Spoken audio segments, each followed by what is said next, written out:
Good morning, students. Now, today I am going to teach you last chapter of macroeconomics, balance of payment. First of all, we have to discuss about the meaning of balance of payments. कि balance of payment का meaning क्या है। सबसे हमने पहले लिखा balance of payment. Balance of payment means क्या है, जितने भी ट्रांजैक्शंस हैं, ये क्या है, एक स्टेटमेंट है। स्टेटमेंट किसको शो करता है, जितने भी ट्रांजैक्शंस हैं। ट्रांजैक्शंस मीन्स इकोनॉमिक ट्रांजैक्शंस हैं कंट्री के किसके साथ, विद अदर कंट्रीज, और we can say with the world, कि कितना उधर से सामान आ रहा है, कितना इधर से जा रहा है। तो इसका जितना भी इकोनॉमिक ट्रांजैक्शन होगा उसको हम क्या बोलते हैं, बैलेंस ऑफ पेमेंट।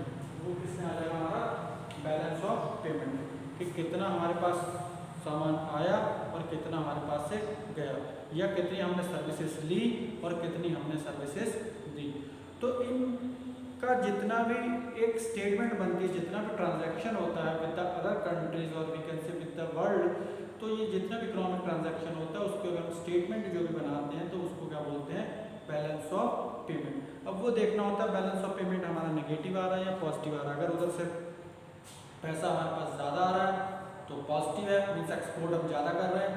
और अगर हमारा इम्पोर्ट ज़्यादा कर रहे हैं, पैसा इधर से ज़्यादा जा रहा है, तो हमारा बैलेंस ऑफ पेमेंट क्या आएगा, नेगेटिव। और अगर दोनों को मिला के जीरो आ रहा है, मीन्स जितना आया उतने गया, तो हमारा क्या आ जाएगा, इक्विलिब्रियम मीन्स बैलेंस आ रहा है। तो इसमें सरप्लस, डेफिसिट और इक्वल आएगा बैलेंस ऑफ पेमेंट। अब बैलेंस ऑफ पेमेंट की अगर हम डिफाइन करते हैं तो क्या है, it is a statement of account showing all monetary transactions, जितने भी मॉनेटरी ट्रांजैक्शंस हैं, किस चीज़ के, economic transaction, all the monetary transaction, और we can say economic transaction of a country with the rest of the world. एक country के rest of the world से जितने भी इकोनॉमिक या मॉनेटरी ट्रांजैक्शंस हैं during a period of time, mostly कितना होता है, 1 ईयर के लिए। During the period of time means 1 year, तो जितना 1 ईयर में ट्रांजैक्शंस हुए हैं उसको अगर हम इवेल्युएट करते हैं, उसको कैलकुलेट करते हैं, तो वो क्या कहलाएगा, बैलेंस ऑफ पेमेंट। तो स्टेटमेंट में शो क्या क्या होगा, कि कितना हमारे पास मॉनेटरी आया, मॉनेटरी वैल्यूएशन आई, और कितनी मॉनेटरी वैल्यूएशन गई। तो इन दोनों का टोटल मिला के क्या हम कैलकुलेट करेंगे, बैलेंस ऑफ पेमेंट। अब इसमें क्या क्या इंक्लूड हो जाता है ट्रांजैक्शन में, कौन कौन ट्रांजैक्शन करता है, इंडिविजुअल भी कर सकता है, कोई फर्म भी कर सकती है, ठीक है, और गवर्नमेंट भी कर सकती है। फर्म भी होगी, इंडिविजुअल भी होगा और गवर्नमेंट भी होगी। सबको मिला के जो भी ट्रांजैक्शंस होंगे वो क्या कहलाएंगे, बैलेंस ऑफ पेमेंट की स्टेटमेंट में आएंगे। अब इसमें आएगा क्या, सबसे पहले क्या बैलेंस ऑफ पेमेंट में डिस्कस किया, अब है export and import of goods. Export and import of goods, जितना एक्सपोर्ट हुआ गुड्स का और जितना इंपोर्ट हुआ। एक्सपोर्ट गुड्स करेंगे तो उधर से हमारे पास फॉरेन एक्सचेंज आएगा, मीन्स फॉरेक्स आएगा, पैसा उधर से आएगा। तो इंपोर्ट ऑफ गुड्स अगर हम कर रहे हैं तो पैसा हमारा जाएगा। इसको एक्सपोर्ट एंड इंपोर्ट को क्या बोलते हैं, मर्केंटाइज और विजिबल ट्रेड भी बोलते हैं, क्योंकि ये क्रॉस द बॉर्डर में दिखेगा, तो इस वजह से इसको क्या बोलते हैं, मर्केंटाइज और visible trade. Visible trade means जो विजिबल हो रहा है, सी हो रहा है व्हाइल क्रॉसिंग द बॉर्डर, जब क्रॉस कर रहे हैं बॉर्डर तो उस समय अगर दिख रहा है तो उसको क्या बोलते हैं, विजिबल ट्रेड। और इसको क्या बोलते हैं, गुड्स के मींस जो goods means which have their own physical existence, जिसका है वो क्या कहलाएगा, गुड्स। तो गुड्स का अगर इंपोर्ट और एक्सपोर्ट हो रहा है मींस बॉर्डर से क्रॉस हो रहा है और वो दिख रहा है, मींस टेंजिबल है, तो वो किसमें आ जाएगा, आपका मर्केंटाइज में, या उसको क्या बोलेंगे, विजिबल ट्रेड। तो इससे दूसरा क्या है, इसमें export and import of services, means services जितनी भी है, सर्विसेज में क्या आ जाएगा, इनविजिबल ट्रेड, मींस ये जो है क्रॉस द बॉर्डर दिखेगी नहीं, लाइक इंश्योरेंस, बैंकिंग, ये सारी सर्विसेज हैं, तो ये क्रॉस द बॉर्डर दिखती नहीं है, मींस इसका फिजिकल एक्सिस्टेंस नहीं है, तो इस वजह से इसको क्या बोलते हैं, इनविजिबल ट्रेड। नेक्स्ट है international sales and purchase of financial assets. International sale and purchase, जितने फाइनेंशियल एसेट्स हैं, फाइनेंशियल एसेट्स में स्टॉक, बॉन्ड्स वगैरह, इनकी जितनी भी खरीद फरोख्त हो रही है, सेल परचेज हो रहा है, तो ये भी इसी स्टेटमेंट में आ जाएगा। इसमें स्टॉक्स हो गए, बॉन्ड्स हो गए, सिक्योरिटीज हो गई, ये सारा का सारा किसका पार्ट हो गया, आपका international sale and purchase of financial assets. Next है international sale and purchase of real assets. Real assets means like plant and machinery, जितनी प्लांट है मशीनरी है इस टाइप की जो भी मींस ओनरशिप चेंज हो रही है या कोई सामान आ रहा है तो इसमें भी जितना भी चेंज आ रहा है वो क्या कहलाएगा, international sale and purchase of real assets. तो ये सारे के सारे किसके हैं, बैलेंस ऑफ पेमेंट में इन सारी चीजों की ट्रांजैक्शन होगी, मॉनेटरी ट्रांजैक्शन होगी। जितने एक्सपोर्ट कर रहे हैं उनसे पैसा आएगा और जितने इंपोर्ट कर रहे हैं उनसे पैसा जाएगा। और क्या है, flow of foreign exchange into the country when we export goods and services. जब हम गुड्स एंड सर्विसेज को एक्सपोर्ट करेंगे या फॉरेनर्स इन्वेस्ट कर रहे हैं हमारे यहाँ पे फाइनेंशियल रियल असेट्स में, या तो इससे क्या होगा, फ्लो ऑफ फॉरेन एक्सचेंज जितना भी है हमारी कंट्री से रेस्ट ऑफ द वर्ल्ड जाएगा या फिर from rest of the world to our country. तो इसमें जितनी भी रिसिप्ट्स होंगी, पेमेंट होगी, रिसिप्ट्स जितने भी होंगे वो किस साइड आएंगे, क्रेडिट आइटम्स हो जाएंगे, वो किस में हम शो करेंगे, क्रेडिट साइड। और जितने भी पेमेंट्स होगी वो किस में जाएंगी, हमारी डेबिट साइड। मीन्स जिससे क्रेडिट मीन्स क्रेडिट बढ़ रहा है, मीन्स वहाँ से पैसा आ रहा है तो हमारे पास इंक्रीज हो रहा है, और पैसा जा रहा है तो हमारा अकाउंट क्या हो रहा है, डेबिट हो रहा है, मीन्स कम हो रहा है, हमारा पैसा यहाँ से जा रहा है। तो ये सारे के सारे क्या इसमें आ जाएंगे आपके बैलेंस ऑफ पेमेंट में, कि इतनी चीजें जो है इनका ट्रांजैक्शन हमें मॉनेटरी वैल्यूएशन में करना है।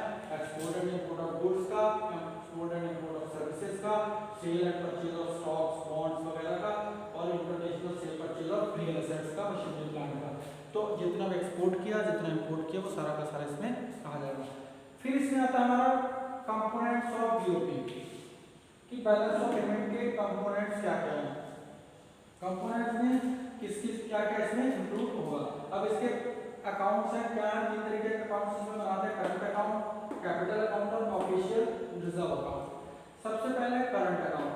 करंट अकाउंट कौन सा होगा, जिसमें असेट्स और लायबिलिटीज पे कोई भी फर्क नहीं पड़ता।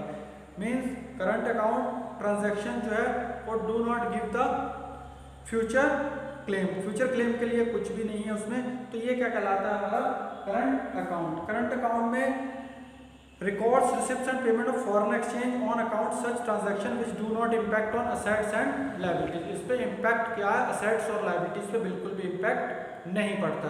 मींस ट्रांजैक्शन किसका होता है, गुड्स एंड सर्विसेज का। मींस जो पैसा उस पैसे में उसको कन्वर्ट करके मींस जो माल आ रहा है या सर्विसेज आ रही है और जो गुड्स एंड सर्विसेज जा रही हैं उसी का ट्रांजैक्शन होगा। मींस असेट्स एंड लायबिलिटीज का इसमें कोई भी ट्रांजैक्शन नहीं होगा, वो क्या कहलाएगा, करंट अकाउंट। अब करंट अकाउंट के भी कुछ कंपोनेंट्स हैं, export and import of goods, export and import of services. अब सर्विसेज में क्या क्या है, एक है फैक्टर सर्विसेज और एक है non factor services. Export and import of goods means current account में क्या है, जितना एक्सपोर्ट कर रहा है गुड्स का और जितना भी इंपोर्ट कर रहे हैं ये सारा का सारा इसमें आ जाएगा। एक्सपोर्ट किया और इंपोर्ट किया सारा का सारा गुड्स में करंट अकाउंट में हम इसको लिखेंगे। जितना हमने किया उसको एक्सपोर्ट किया तो क्रेडिट में और इंपोर्ट किया तो डेबिट साइड। नेक्स्ट है export and import of services. जितनी भी सर्विसेज की हैं, सर्विसेज में को भी दो उसमें क्लासिफाई किया गया है, factor services and non factor services. Factor services में मींस इन्वेस्टमेंट इनकम, जितना इन्वेस्टमेंट किया इन्वेस्टमेंट से जो पैसा आ रहा है वो क्या कहलाएगा, फैक्टर सर्विसेज। और compensation of employees, compensation of employees में जो भी सैलरी वगैरह जितनी चीजें आ रही हैं वो किस में आ जाएगा, आपका वो पार्ट किसका, करंट अकाउंट का। तो वो किस में आ जाएगा, पहले हमारा पार्ट किसका है, वो फैक्टर सर्विसेज का। फैक्टर सर्विसेज किसका पार्ट है, हमारा करंट अकाउंट का। तो compensation of employees, salaries, wages जितनी भी है और इन्वेस्टमेंट इनकम, ये दोनों के दोनों इसमें आ जाएंगे आपके फैक्टर सर्विसेज में। और नॉन फैक्टर सर्विसेज में जैसे इंश्योरेंस हो गया, बैंकिंग हो गया, ये सारे के सारे क्या है, नॉन फैक्टर सर्विसेज। तो ये इसका पार्ट है। तो ये हमने डिस्कस किया कि करंट अकाउंट में क्या क्या चीजें आएंगी। सिर्फ करंट मींस मोस्टली क्या है, करंट से जो हम समझ रहे हैं तो करंट में असेट्स और लायबिलिटीज पे कोई भी फर्क नहीं पड़ेगा, ना तो इसमें असेट्स बढ़ेंगे और ना लायबिलिटीज पे कोई फर्क आएगा। तो वो किसका पार्ट है, हमारा करंट अकाउंट का। नेक्स्ट वन है कैपिटल अकाउंट। थर्ड पार्ट है कंपोनेंट में export and import, export and import of services. Third one is current transfer.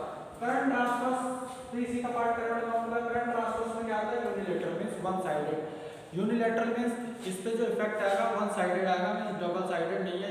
Bilateral means दोनों साइड से मींस ट्रांजैक्शन हो भी रहा है, दोनों साइड से हो रहा है, मींस आ भी रहा है और जा भी रहा है। बट इसमें क्या है, वन साइडेड है। वन साइडेड मींस यूनिलैटरल है करंट ट्रांसफर। इसमें जैसे गिफ्ट्स है, ग्रांट्स है, एनआरआईज या जितने भी बाहर लोग सेटल्ड हैं वो यहाँ पे भेज रहे हैं, तो वो क्या कहलाता है, करंट ट्रांसफर। तो ये तीनों के तीनों किस चीज पे आ जाते हैं, हमारे करंट अकाउंट के कंपोनेंट्स हो जाते हैं। Current transfer, non factor services, factor services, export and import of services and export and import of goods. तो ये सारे के सारे यहाँ पे जो है हमारा ये करंट अकाउंट का ही पार्ट है। अब नेक्स्ट आता है balance of capital account. Next आता है हमारा कैपिटल अकाउंट। कैपिटल अकाउंट के कंपोनेंट्स क्या क्या है, बोरोइंग्स है, फॉरेन इन्वेस्टमेंट है। बोरोइंग्स में बोरोइंग में क्या आता है, एक्सटर्नल कमर्शियल बोरोइंग्स और एक्सटर्नल असिस्टेंस। अब बोरोइंग क्या है कि कैपिटल, इससे कैपिटल अकाउंट से फर्क क्या पड़ता है, पहले कैपिटल अकाउंट को हम समझ लें। कैपिटल अकाउंट से हमें क्या फर्क पड़ेगा कि जितना भी या तो इससे असेट्स पे फर्क पड़ेगा या फिर लायबिलिटी से। कैपिटल अकाउंट क्या करता है, transaction led to future claims के लिए ये होता है।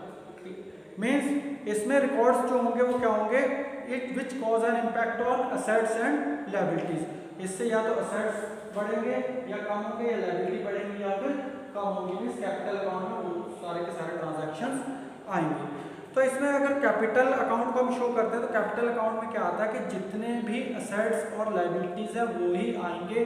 करंट अकाउंट में असेट्स एंड लायबिलिटीज से कोई इंपैक्ट नहीं पड़ता है, बट कैपिटल अकाउंट में असेट्स एंड लायबिलिटीज से इंपैक्ट पड़ता है। असेट्स और लायबिलिटीज पे इंपैक्ट पड़ेगा तभी वो कैपिटल अकाउंट में आएगा, अदरवाइज वो किसमें चला जाएगा, करंट अकाउंट में चला जाएगा ऑफिशियल में। तो इट मींस कि करंट कैपिटल अकाउंट में शो क्या करेंगे, जितनी भी चीजें आ रही हैं वेदर उसमें क्या चीज़ हो रही है, उसकी ऑनरशिप चेंज हो रही है, मीन्स कैपिटल अकाउंट में वही चीज़ें आएंगी जो कि असेट्स और लायबिलिटीज पे फर्क पड़ेगा। अब इसमें कभी कभी ये कंफ्यूजन हो जाता है कि import and export of capital goods like plant and machinery जो है वो कैपिटल अकाउंट में आएंगे या नहीं आएंगे। मीन्स प्लांट एंड मशीनरी अगर हमने इंपोर्ट किया वहाँ से तो वो कैपिटल अकाउंट में आएगा या नहीं आएगा। वो कैपिटल अकाउंट में तो इसका आंसर क्या है कि नहीं आएगा। क्यों नहीं आएगा, क्योंकि ये क्या है कि किसका पार्ट है, गुड्स का। तो गुड्स किस में आता है, हमारा करंट अकाउंट में। गुड्स किस में आता है, करंट अकाउंट में, क्योंकि हम प्लांट एंड मशीनरी इंपोर्ट कर रहे हैं तो वो गुड्स के तरीके से हम उसको इंपोर्ट कर रहे हैं, उससे ऑनरशिप जो है वो चेंज नहीं हो रही है। मीन्स उसको किस में लगाएंगे हम, मर्केंडाइज या विजिबल में। विजिबल ट्रेड कहेंगे या फिर हम मर्केंडाइज कहेंगे, उसको हम इसमें अकाउंट में कैपिटल अकाउंट में शो नहीं करेंगे। तो कैपिटल अकाउंट में शो क्या किस चीज़ को करते हैं, जिससे हमारी ऑनरशिप भी चेंज हो जाती है पूरी की पूरी, तो उसको क्या कहलाते हैं हम, कैपिटल अकाउंट में। वहाँ पे हमने कोई चीज़ जाकर परचेज कर ली, ठीक है, असेट से बढ़ गए, या हमने बोरिंग किया, वहाँ से लोन ले लिया, तो वो किस में आ जाता है, कैपिटल अकाउंट में।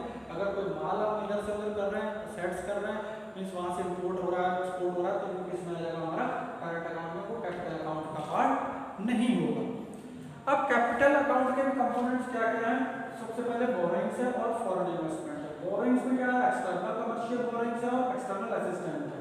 तो एक्सटर्नल कमर्शियल बोरोइंग्स मींस हम रेस्ट ऑफ द वर्ल्ड से जो भी बोरोइंग कर रहे हैं, पैसा ले रहे हैं, मार्केट रेट पे जो ले रहे हैं उसको क्या बोलते हैं, एक्सटर्नल कमर्शियल बोरोइंग। मतलब जो भी पैसा ले रहे हैं वो किस रेट से ले रहे हैं, at a market rate. Market rate से जो पैसा आ रहा है वो क्या कहलाएगा, कमर्शियल बोरोइंग। और जो कंसेशनल रेट पे आ रहा है वो क्या कहलाता है, एक्सटर्नल असिस्टेंस। जो कंसेशनल रेट पे आएगा उसको क्या बोलेंगे, एक्सटर्नल असिस्टेंस। मींस मार्केट से मार्केट रेट पे लेंगे, मार्केट रेट पे आएगा तो क्या आएगा हमारा, एक्सटर्नल कमर्शियल बोरोइंग। और कंसेशनल रेट पे आएगा तो हम क्या बोलेंगे, एक्सटर्नल असिस्टेंस। तो ये बोरिंग का पार्ट होगा। बोरिंग में क्या आएगा, ये बोरिंग से दूसरा क्या, फॉरेन इन्वेस्टमेंट। फॉरेन इन्वेस्टमेंट का पार्ट क्या, पोर्टफोलियो इन्वेस्टमेंट है और एफडीआई है, फॉरेन डायरेक्ट इन्वेस्टमेंट।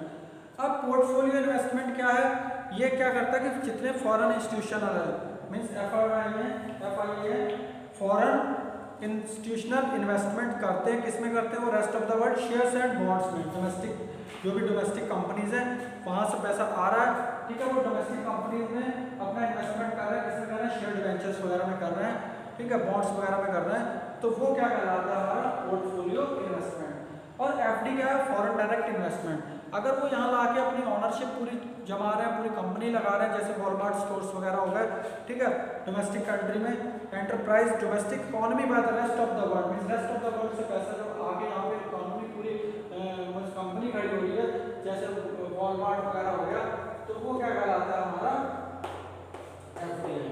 तो वो किसका पार्ट है हमारा एफडीआई, एफडीआई किस टाइप का फॉरेन इन्वेस्टमेंट। तो ये दोनों क्या है, पोर्टफोलियो इन्वेस्टमेंट और एफडीआई। अब इसके बाद हमारा आता है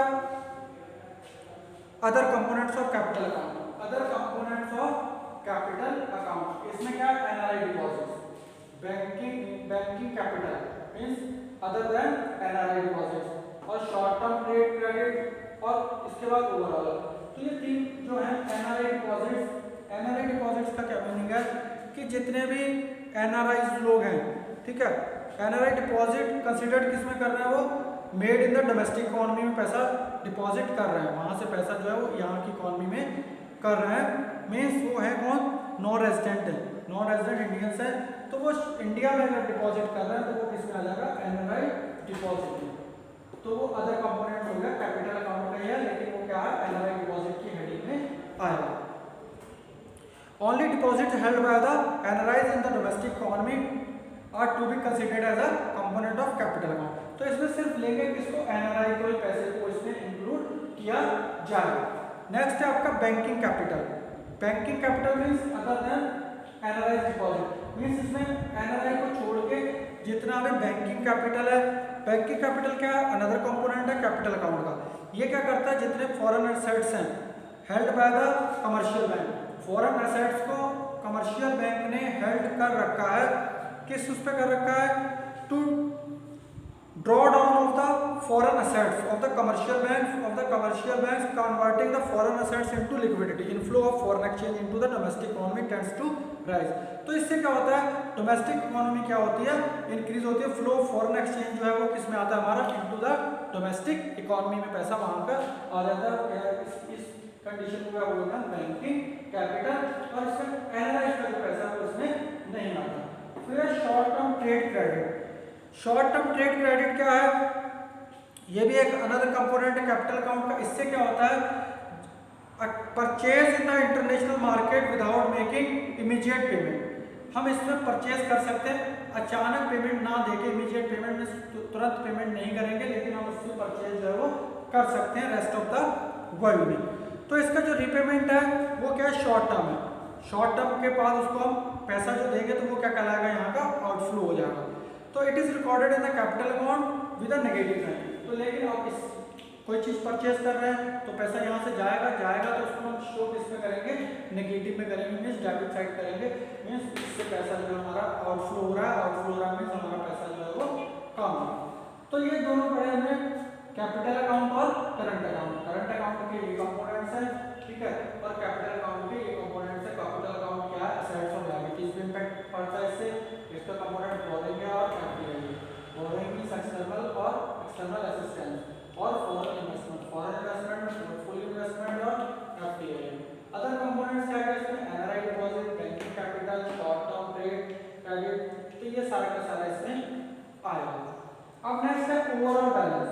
ओवरऑल बैलेंस अगर हम कैलकुलेट करते हैं तो ओवरऑल बैलेंस कितना आ रहा है, तो current account balance plus capital account balance plus errors and commissions अगर हम ऐड कर देते हैं तीनों को, तो हमारा ओवरऑल बैलेंस निकल आएगा कि ओवरऑल बैलेंस जो है वो कैसा आ रहा है, पॉजिटिव आ रहा है या फिर नेगेटिव आ रहा है। तो ये क्या कहलाता है हमारा ओवरऑल बैलेंस। अब इसके बाद है ऑफिशियल रिजर्व अकाउंट। नेक्स्ट है ऑफिशियल रिजर्व अकाउंट। ये क्या करता है, indicate reserve forex with the RBI. ये इंडिकेट क्या करता है, इंडिकेशन इससे क्या इंडिकेशन क्या मिलता है कि reserve of foreign forex, foreign exchange में फॉरेन करेंसी जो है वो आरबीआई के पास कितनी है, बढ़ रही है, कम हो रही है। तो ये ऑफिशियल रिजर्व अकाउंट जो है ये शो करता है। ओवरऑल बैलेंस क्या है, finally reflected in the official reserve account. अब ये रिफ्लेक्ट किससे होता है, आरबीआई इसको रिफ्लेक्ट करता है ऑफिशियल रिजर्व अकाउंट में। ओवरऑल बैलेंस जो है वो रिफ्लेक्ट होता है कि कैसे होता है, क्योंकि जितना भी फॉरेन एक्सचेंज है वो किसकी कस्टडी में होता है, आरबीआई की में, because RBI is the custodian of foreign exchange. हमने प्रीवियस चैप्टर जो है लास्ट चैप्टर्स पढ़े थे उसमें हमने डिस्कस भी किया था कि जो फॉरेन एक्सचेंज है, फॉरेन एक्सचेंज की कस्टडी किसके अंडर में रहती है, आरबीआई में। तो ये इस वजह से क्या कस्टोडियन ऑफ फॉरेन एक्सचेंज है।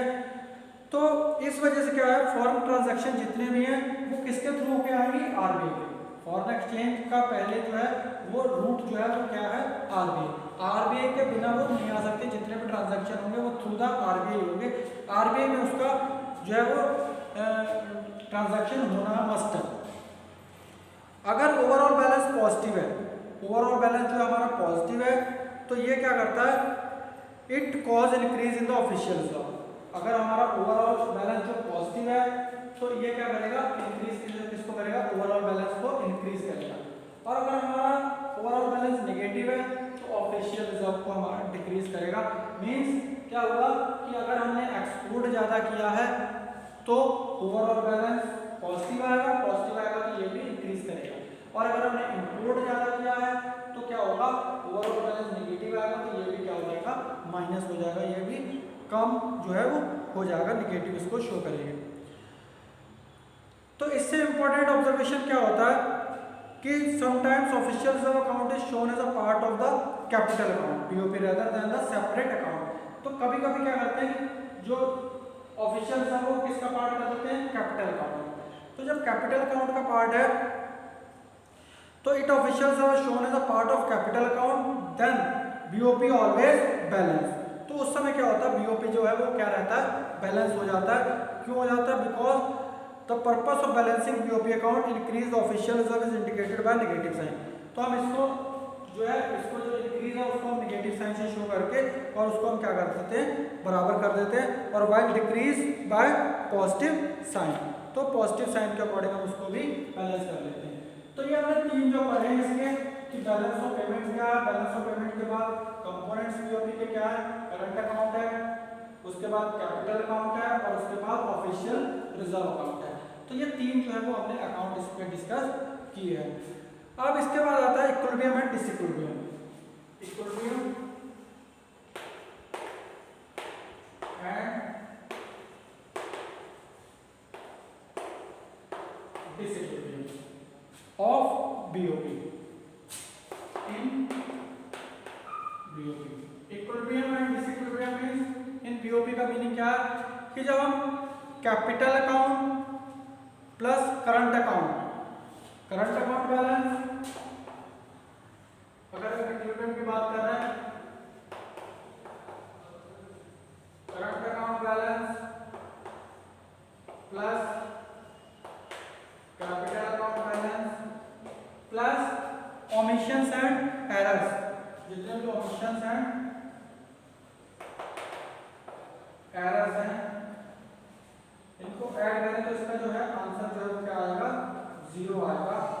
तो ये क्या कहलाएगा, इक्विलिब्रियम। तो ये क्या कहलाएगा, इक्विलिब्रियम। और अगर इसका 0 नहीं आएगा तो वो क्या कहलाएगा, डिसइक्विलिब्रियम।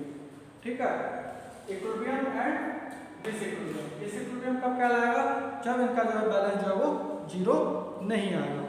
अब इसमें ट्रांजैक्शन जितने भी हैं, आउटवर्ड फ्लो है या इनवर्ड फ्लो है, ये सारा का सारा इसमें ट्रांजैक्शन आ जाएगा, कितना आउटवर्ड हो रहा है और कितना इनवर्ड हो रहा है।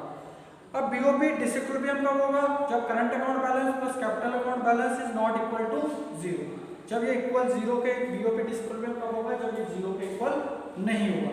और सरप्लस कब होगा, जब current account balance plus capital account balance is some positive. जब कुछ भी करंट अकाउंट का और कैपिटल अकाउंट का जो बैलेंस है वो पॉजिटिव आएगा तो वो किसमें आ जाएगा, आपका सरप्लस में। Surplus, BOP surplus means BOP surplus और बीओपी डेफिशिएंट। बीओपी डेफिशिएंट कब आएगा, जब current account balance plus capital account balance जो है उसका अगर हम कर रहे हैं एडिशन तो वो क्या कहलाता है, नेगेटिव में आ रहा है, माइनस में आ रहा है, तो वो क्या कहलाएगा, डेफिशिएंट। और अगर पॉजिटिव आ रहा है तो बीओपी सरप्लस। और डिसइक्विलिब्रियम मींस जब ये दोनों का 0 नहीं आएगा तो उसको किस कंडीशन में आएगा, डिसइक्विलिब्रियम। इक्विलिब्रियम मींस जब ये 0 आ रहा है, डिसइक्विलिब्रियम मींस जब ये 0 नहीं आ रहा है। तो 0 का मीनिंग क्या है कि जितना हमारा ट्रांजैक्शन हुआ, जितना पैसा गया और जितना पैसा आया वो इक्वल है, तो 0 है तो इक्विलिब्रियम हो गया। जितना पैसा गया जितना पैसा आया वो इक्वल नहीं है तो डिसइक्विलिब्रियम। अब डिसइक्विलिब्रियम में क्या है, बीओपी सरप्लस और बीओपी डेफिशिएंट। बीओपी सरप्लस कब होगा कि जब पॉजिटिव होगा, मीन्स पैसा ज़्यादा आया है तो पॉजिटिव, और जब पैसा ज़्यादा गया है तो नेगेटिव। तो ये दोनों कंडीशन इसमें आ गए, बीओपी सरप्लस में और बीओपी डेफिशिएंट में। नेक्स्ट इसमें आता है ऑटोनोमस एंड अकोमोडेटिंग आइटम्स और BOP accounts. Autonomous and accommodating items में क्या क्या है हमारा, और इसमें आता है सिग्निफिकेंस ऑफ बीओपी अकाउंट्स। दो टॉपिक आपके रह गए, एक बीओपी ऑटोनोमस एंड अकोमोडेटिंग और दूसरा क्या है सिग्निफिकेंस ऑफ बीओपी अकाउंट। तो ऑटोनोमस एंड अकोमोडेटिंग आइटम्स क्या है कि ऑटोनोमस में जितने भी ट्रांजैक्शंस हैं वो किस में आते हैं, कंसिडरेशन किसको लेके चलते हैं, प्रॉफिट को। अगर प्रॉफिट को लेके चल रहे हैं कंसिडरेशन किसका होगा, प्रॉफिट का, तो वो किस में आ जाएगा, अकोमोडेटिंग में। और अकोमोडेटिंग में आएगा और सॉरी ऑटोनोमस में आएगा। अगर प्रॉफिट को लेके चल रहे हैं तो ऑटोनोमस में, अगर प्रॉफिट को लेके नहीं चल रहे हैं तो किस में आ जाएगा, अकोमोडेटिंग में। तो ये दोनों के दोनों पार्ट हैं कि आप मीन्स ऑटोनोमस आ रहा है या फिर अकोमोडेटिंग आ रहा है। अब इसके बाद जो है हमारा नेक्स्ट आता है इसमें कि autonomous items cause BOP imbalance. Autonomous से क्या होता है, इम्बैलेंस होता है, हमारा जो बीओपी है वो क्या कहलाएगा, इम्बैलेंस होगा। और अकोमोडेटिंग से क्या होगा, बैलेंस होगा। बैलेंस किससे होगा कि हम इसको करेक्ट किससे करेंगे, थ्रू द ऑफिशियल रिजर्व से उसको करेक्ट कर लेंगे, तो वो क्या कहलाता है, अकोमोडेटिंग आइटम्स। ऑटोनोमस में क्या होगा, मूवमेंट होगा गुड्स एंड सर्विसेज का। ऑटोनोमस में किसका होगा, गुड्स एंड सर्विसेज का मूवमेंट होगा। लेकिन एकोमोडेटिंग में किसका होगा, गुड्स एंड सर्विसेज का ना होगा, सिर्फ ऑफिशियल रिजर्व का ही मूवमेंट होगा। उसमें मूवमेंट एक्चुअल जो है एक्चुअल गुड्स एंड सर्विसेज का मूवमेंट नहीं होगा, सिर्फ उसको बैलेंस करने के लिए किस चीज़ का होगा, पेमेंट किस चीज़ का होगा, मूवमेंट ऑफिशियल रिजर्व का। नेक्स्ट जो हम इसमें करते हैं, बीओपी जो है ये अबव द लाइन बोलते हैं, ऑटोनोमस को अबव द लाइन और एकोमोडेटिंग को बिलो द लाइन। अब इसमें कुछ सिग्निफिकेंस है बीओपी का कि सिग्निफिकेंस क्या है। सबसे पहले सिग्निफिकेंस है financial status of domestic economy. इससे क्या पता चलता है कि फाइनेंशियल स्टेटस जो है इकोनॉमी का कैसा स्ट्रॉन्ग है।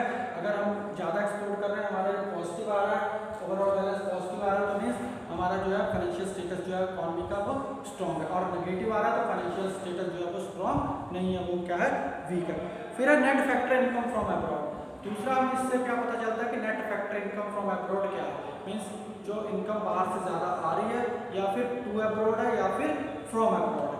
नेक्स्ट क्या चलता है, net export means export minus import, कि एक्सपोर्ट ज़्यादा हुआ या फिर इम्पोर्ट ज़्यादा हुआ, ये भी इसका सिग्निफिकेंस है, इंपॉर्टेंस है किसका, बीओपी का। इससे ये पता चलता है कि एक्सपोर्ट ज़्यादा हो रहा है या फिर इम्पोर्ट ज़्यादा हो रहा है। फिर है मार्केट पोटेंशियल, और इससे और भी क्या पता चलता है कि मार्केट पोटेंशियल क्या है, कि मार्केट में अभी और कितनी पोटेंशियल है जिससे कि इसको बढ़ाया जा सकता है।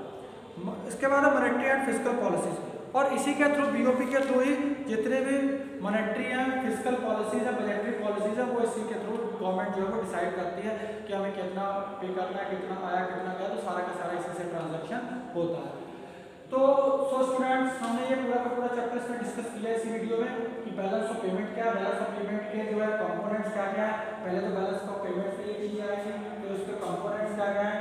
कंपोनेंट्स करंट अकाउंट है, आपका कैपिटल अकाउंट है, और उसके बाद ऑफिशियल रिजर्व। करंट अकाउंट के पार्ट से हमने डिस्कस किए, कैपिटल अकाउंट के पार्ट से हमने डिस्कस किए, और ऑफिशियल रिजर्व क्या है उसको हमने किया। फिर overall current account, overall balance को किया, ओवरऑल बैलेंस के बाद इक्विलिब्रियम और डिसइक्विलिब्रियम किया।